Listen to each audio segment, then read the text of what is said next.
중년 이후에 많이 발생한다라고 하는 을 예방하기 위해서라도요, 선글라스는 중년분들에게는 필수품이 되었는데요. 눈을 지키는 것이 선글라스 착용의 가장 중요한 목적인 만큼 선글라스를 고르실 때는요, 세심하게 따져서 선택하시는 것이 중요합니다.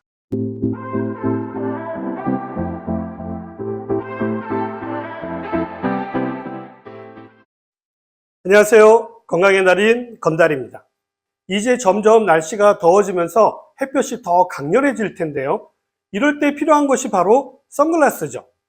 30여 년 전만 해도요, 선글라스는 연예인이나 쓰는 패션 소품으로 많이 사용되었었는데요.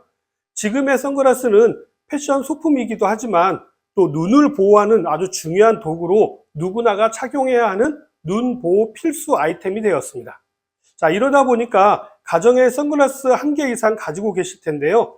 지금 가지고 계신 선글라스가 괜찮은지 꼼꼼하게 점검을 해보시는 것이 중요하고요. 또 구입을 하실 때도 잘 살펴보고 구입을 하셔야 합니다. 그래서 오늘은요, 선글라스 고르는 법과 관리법에 대해서 자세하게 말씀드리도록 하겠습니다. 예전 어릴 적 학교의 발표회 때 특별 소품으로 사용했던 것이 선글라스였습니다. 그때는 길거리에서 선글라스를 끼면요, 내가 뭐 영화 배우냐? 이런 소리를 들었던 것이 생각나는데요. 이제는 눈 건강을 위해서 필수 소품이 되었습니다.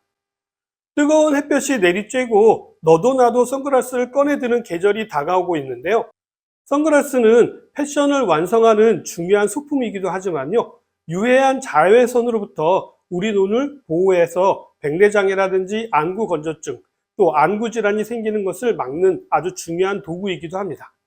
특히 중년 이후에 많이 발생한다라고 하는 황반 변성을 예방하기 위해서라도요, 선글라스는 중년분들에게는 필수품이 되었는데요.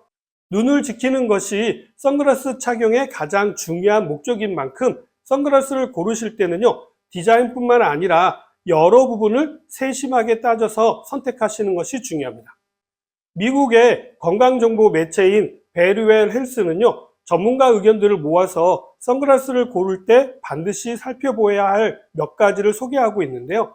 가장 중요한 것이 바로 자외선 차단이고, 또 다음으로 특별한 기능인 편광 렌즈인 것인지 확인하고, 다음으로 전반적인 착용감을 살핀 다음에 선글라스의 프레임이나 소재나 내구성 등을 살피라고 조언하고 있습니다.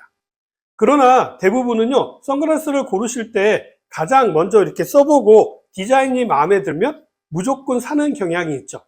그리고 다음으로 가격을 보게 되는 것이 일반적인데요. 전문가의 조언과는 사뭇 다른 많은 점들이 있겠죠. 그래서 저도 이 부분을 좀 강조해서 말씀드리고 싶은 것인데요.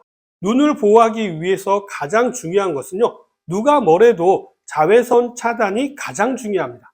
자, 이 부분이 가장 중요한 이유는요, 자외선에 의해서 우리 눈의 수정체부터 시작해가지고 망막과 황반의 노화를 촉진하기 때문입니다. 특히 망막과 황반에 문제가 발생하게 되면요, 실명에 이를 수가 있기 때문에 각별한 주의가 필요하고요. 또 최근에는 중년에서 황반 변성 환자가 많이 발생한다는 것도 주목을 하셔야 합니다. 그렇기 때문에 선글라스를 고르실 때는요, 가장 먼저 살펴보셔야 할 부분이 UVA, UVB를 모두 100% 차단한 제품인지 확인하시는 것이 중요합니다. 자외선은 두 종류가 있는데요. 자외선 A는 기미나 주름 등 피부 노화를 촉진하는 주범이고요. 또 콜라겐을 비롯하여서 단백질을 파괴하는 힘이 있고요. 자외선 B는 여름철 햇볕에 화상을 입는 경우가 있는데요. 이것이 바로 자외선 B 때문입니다. 자외선 B는요, 자외선 A보다 파장이 짧고 에너지가 높아서요, 즉각적인 피부의 손상을 발생시킵니다. 대부분의 자외선은 자외선 A이지만요, 치명적인 문제를 일으키는 것은 자외선 B로 눈에도 아주 치명적인데요. 그렇다고 해서 무조건 자외선이 나쁜 것만은 아닙니다. 자외선의 경우 우리 피부에서 비타민 D의 합성에 꼭 필요한 부분이고, 또 살균 효과도 있어서 일광 소독에 사용되기도 합니다. 자외선이 눈에 미치는 영향으로는요, 급성에 의한 영향에는 광각막염과 광결막염이 있고요. 또 매우 고통스러울 수 있지만 가역적입니다.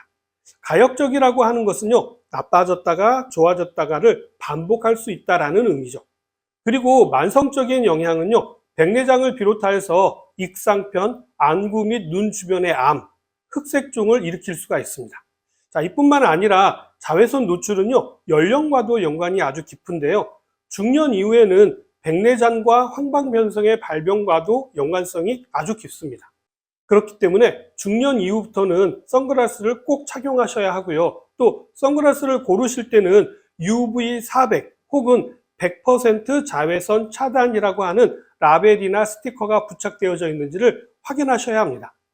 UV 400이라고 하는 것은요, 400 나노미터 이하의 파장이 있는 자외선을 모두 차단한다라는 의미입니다.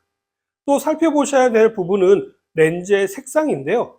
렌즈 색상이 무조건 어두워야만이 자외선이 잘 차단될 것이라고 생각하기 쉽지만 그렇지 않습니다. 색이 너무 짙게 되면요, 시야가 너무 어두워져서 동공이 커져가지고 오히려 자외선에 노출되기가 쉬워질 수 있기 때문입니다. 그리고 회색이나 갈색 또는 녹색이나 오렌지색 등 색상별로 명도와 대비가 다르기 때문에요, 자신의 눈과 용도를 고려해서 적절한 것으로 고르시는 것이 중요합니다. 여기에 한 가지 더해서요, 확실하게 눈을 보호하는 선글라스를 고르시고 싶다면요, 평광 렌즈인지도 확인하시면 좋은데요. 평광 렌즈는 필름이나 코팅 등의 평광 필터가 붙어 있어서 불필요한 햇볕을 반사시키고 또 일정한 빛만 통과시켜서 좀 더 선명하게 보이게 하는 특수 렌즈를 이야기하는 것입니다. 보통 레저용 선글라스에 많이 사용되는데요. 자동차 후드나 수면 등의 수평면에서 생길 수 있는 눈부심을 제거해 가지고요, 운전이나 스키, 낚시, 보트 타기 등 활동 중에 생기는 눈의 피로를 줄여주고요, 선명한 시야와 편안함을 제공하는 특별함이 있죠. 주로 낚시하시는 분들이나 운전하시는 분들이 많이 사용하시는 선글라스입니다. 다음으로 전체적으로 내 얼굴에 잘 맞는 형태인지도 중요하겠죠. 선글라스를 썼을 때요, 편안하고 안정적이어야 하고요, 또 자외선을 제대로 차단해 눈을 보호할 수 있어야 합니다. 착용감이 불편하게 되면은요, 선글라스가 눈을 제대로 가리지 못할 수도 있고요, 또 눈에 비해 프레임이 너무 작아도 햇볕을 완전히 차단하기 힘들기 때문에요, 적당한 크기를 고르시는 것이 좋습니다. 다음으로는요, 어떠한 소재로 만들어졌느냐도 중요한데요. 이러한 소재는 장시간 선글라스를 썼을 때 얼마나 편안한지를 결정하기 때문입니다. 무게 대비 강도가 높고요, 또 내구성이 좋은 티타늄 등의 소재를 고르시게 되면요, 가벼워서 오랫동안 착용해도 좋고요, 또 일상 속에서 마모를 잘 견뎌서 오래 두고 사용하시는데 도움이 될 수 있습니다. 렌즈는 유리나 플라스틱의 일종인 폴리카보네이트, 트리백스, 아크릴 등으로 주로 사용되고 있는데요. 렌즈 소재 역시 장단점을 비교해서 본인에게 맞는 것을 선택하시는 것이 좋은데요. 유리 같은 경우에는 내구성은 좋지만 무게가 무겁고 또 깨질 수가 있어서 주의가 필요하고요. 또 반대로 플라스틱이나 아크릴의 경우에는요, 가볍고 안전성이 우수하지만 스크래치가 잘 나기 쉽다라는 단점이 있습니다.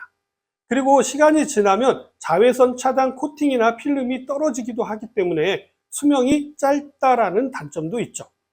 선글라스는 보통 코팅이 되어 있기 때문에요, 바깥의 뜨거운 열기와 또 날아드는 먼지 등에 시달렸다면요, 집안에서는 그늘지고 서늘한 곳에서 흠집이 나지 않도록 잘 닦아서 전용 케이스에 넣어서 보관하시는 것이 가장 좋습니다.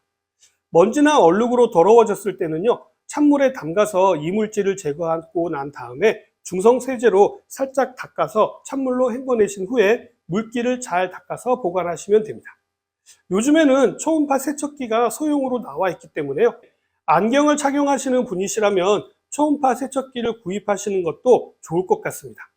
인터넷에서 그렇게 비싸지 않는 가격으로 구매가 가능한 것으로 알고 있습니다. 확실한 자외선 차단을 위해서는요, 선글라스 외에도 챙이 좀 넓은 모자라든지 아니면 양산 같은 것들을 함께 사용하시게 되면 도움이 되겠죠.